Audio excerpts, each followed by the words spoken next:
saya Nurul Aldila. Perkenalkan, nama saya Anissa Azahra. Perkenalkan, nama saya Indra Gunawan dan Nama saya Syauki Aditya. Di sini saya akan menjelaskan 3 poin, yaitu mengenai pengertian pasar uang, manfaat pasar uang secara keseluruhan, dan peserta pasar uang. Yang pertama yaitu pengertian pasar uang. Pasar uang adalah suatu tempat pertemuan abstrak di mana para pemilik dana jangka pendek menawarkan kepada calon pemakai yang membutuhkannya, baik secara langsung maupun melalui perantara. Sedangkan yang dimaksud dengan dana jangka pendek adalah dana-dana yang dihimpun perusahaan maupun perorangan dengan batasan waktu dari suatu hari sampai tahun yang dapat diperjualbelikan dalam pasar uang. Kemudian manfaat pasar uang secara keseluruhan yaitu yang pertama sebagai sarana alternatif untuk memperoleh pendanaan jangka pendek. Ada beberapa cara agar seseorang atau perusahaan bisa memperoleh dana melalui kredit perorangan atau kredit jangka panjang. Dan yang kedua, membantu pengusaha untuk memperoleh dana pengembangan usaha dengan menerbitkan surat berharga dan menawarkannya dalam pasar uang.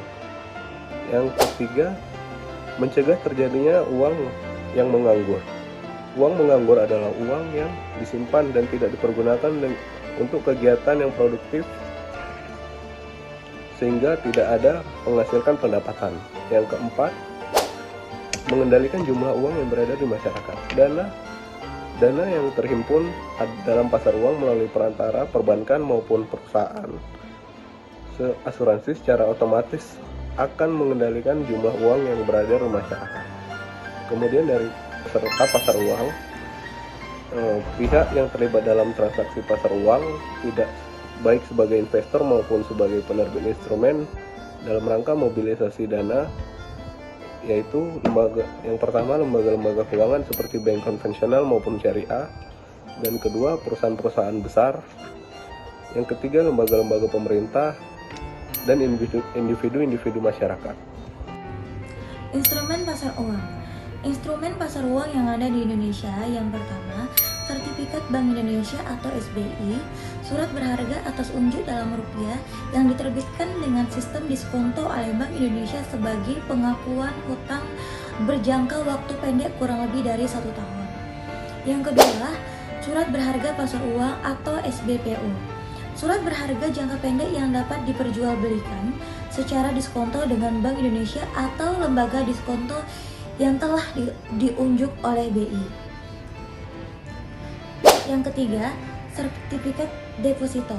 Instrumen keuangan yang diterbitkan oleh suatu bank atas unjuk dan dinyatakan dalam suatu jumlah, jangka waktu dan tingkat bunga tertentu. 4. Commercial paper.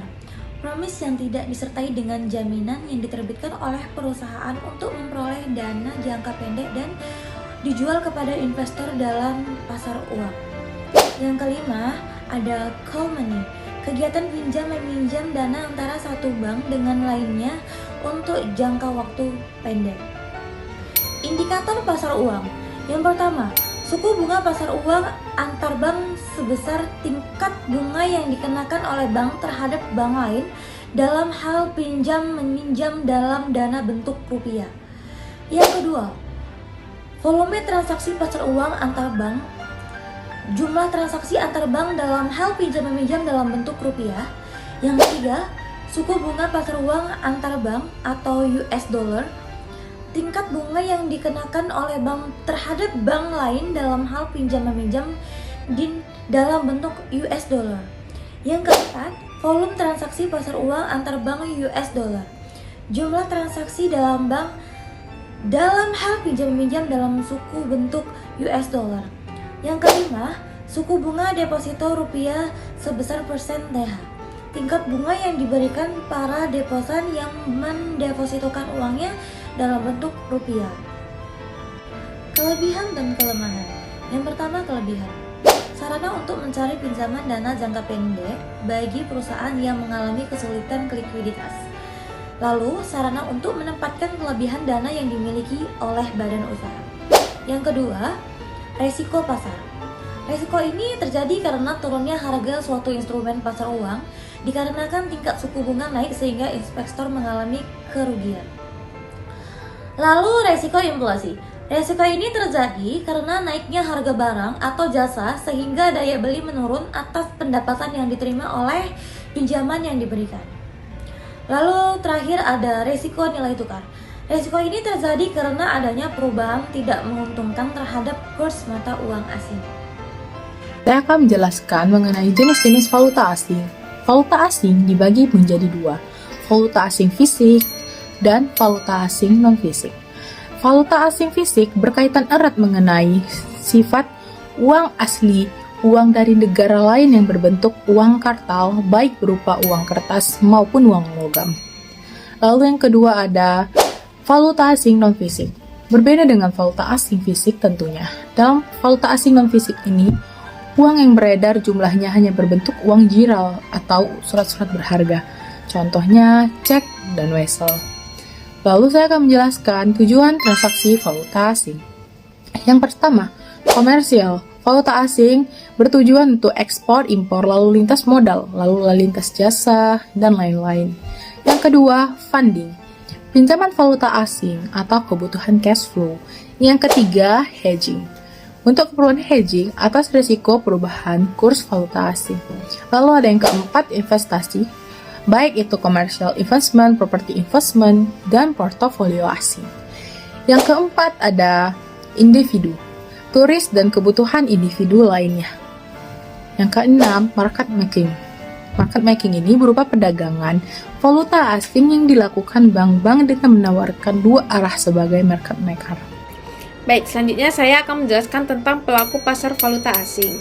Jadi, pelaku pasar valuta asing itu yang pertama ada perusahaan. Untuk meningkatkan daya saing dan menekankan biaya produksi, perusahaan selalu melakukan eksplorasi terhadap berbagai sumber-sumber daya yang baru dan yang pastinya lebih murah. Lalu yang kedua itu ada individu, yaitu masyarakat atau perorangan melakukan transaksi valuta asing disebabkan oleh beberapa faktor. Faktor yang pertama itu adalah kegiatan spekulasi, yaitu dengan memanfaatkan fluktuasi pergerakan nilai valuta asing untuk memperoleh keuntungan. Lalu yang ketiga itu ada bank umum dan perbankan. Jadi bank umum melakukan transaksi jual beli falas untuk berbagai keperluan. Contohnya itu seperti melayani nasabah yang ingin menukarkan uangnya dalam bentuk mata uang lain. Lalu yang keempat ada pialang pasar falas atau broker. Jadi mereka membantu untuk mencarikan pembeli ataupun penjual. Selanjutnya saya akan menjelaskan tentang kelemahan dan kelebihan pasar valuta asing. Jadi, kelebihan pasar valuta asing yang pertama itu ada transaksi 24 jam. Tidak seperti transaksi di pasar modal, pasar falas berjalan 24 jam sehari, selama 5 hari dalam waktu seminggu. Lalu yang kedua itu adalah likuiditas. Banyaknya broker dalam pasar falas menjadikan pasar falas menjadi sangat liquid, sekaligus bisa menjadikan harga menjadi lebih stabil. Dengan begitu, trader bisa membuka atau menutup posisi pada fair market price. Lalu yang ketiga itu rendahnya biaya transaksi. Biaya transaksi di pasar falas secara online tidak ada, namun hanya dikenakan biaya yang jumlahnya cukup beragam. Salah satu contohnya adalah biaya pada saat penarikan dana dari akun forex. Lalu yang terakhir ada kelemahan pasar valuta asing. Jadi, kelemahan pasar valuta asing yang pertama itu ada resiko kurs pertukaran, yaitu resiko ini timbul sebagai akibat dari naik turunnya nilai tukar falas. Lalu yang kedua ada resiko negara asal, yaitu resiko ini timbul dari akibat campur tangan pemerintah yang uangnya diperdagangkan di pasar falas. Contohnya itu seperti intervensi bank sentral di negara tersebut dengan menaikkan tingkat suku bunga, melepaskan obligasi pemerintah, dan pembelian valuta asing secara besar-besaran oleh pemerintah.